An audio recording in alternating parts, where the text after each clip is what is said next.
ఎక్స్గ్రేషియాతో పాటు తప్పనిసరిగా వాళ్ళ కుటుంబాలను రాష్ట్ర ప్రభుత్వం ఆదుకుంటుంది.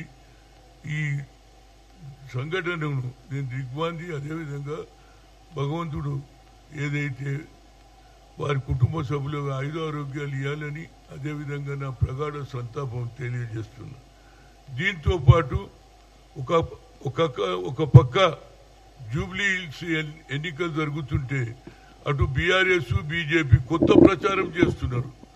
మీరిగిన కాంగ్రెస్ కు ఓటేస్తే బియ్యం రాదు, 2 బెడ్రూమ్ రాదు, అదేవిధంగా అన్ని ఆపేస్తారు అనే కొత్త ప్రచారం చేస్తున్నారు.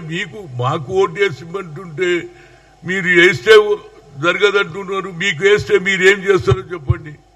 ఎంతసేపటికి హైడ్రా బుల్డోజర్ కూలగొడుతున్నారు.